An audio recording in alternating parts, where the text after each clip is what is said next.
Okay, you guys, it's been a little bit more than 20 minutes. So I'm going to give you the results. I'm not just seeing these for myself, so you guys will also see.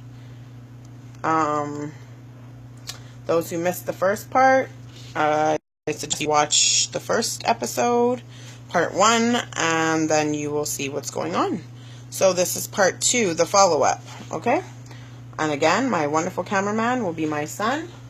He will be showing the video, and we are going to show you the results of pot and pot cooking.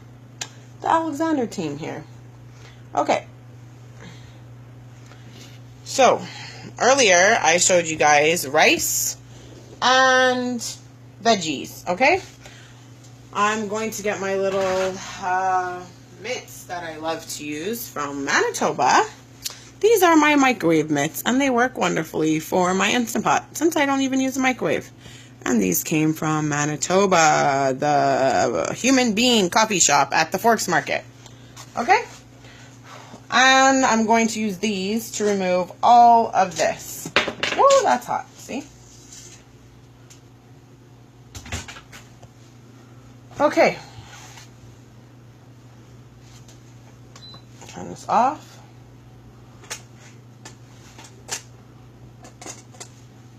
See, the peas are a little bit more done than I would like them to be. But I'd rather them be more done than less done. Yeah, see? I mean, they're pretty good, actually. They're not mush. They're a little bit overcooked, in my opinion. Woo, it's very hot, too. Burn my fingers. They, look at where you're pointing. Yeah.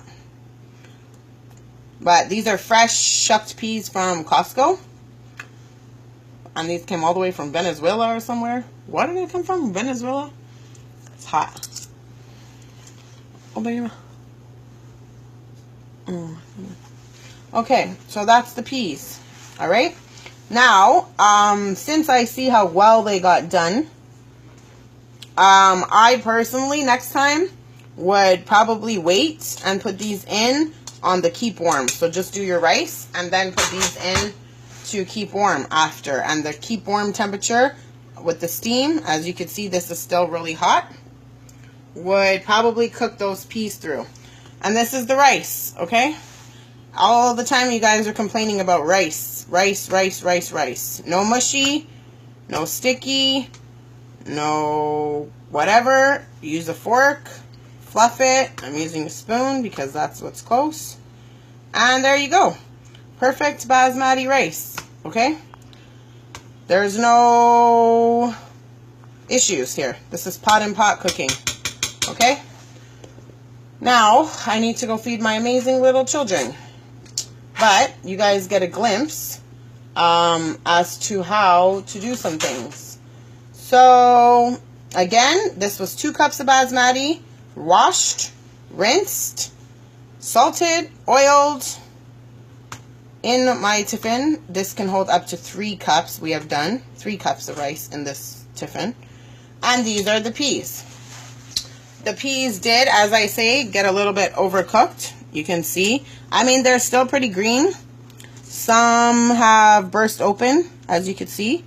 But they're not completely mush, right? Some people are saying broccoli and stuff turns to mush. I've done asparagus pot and pot. I've done peas now. I've done cauliflower, broccoli.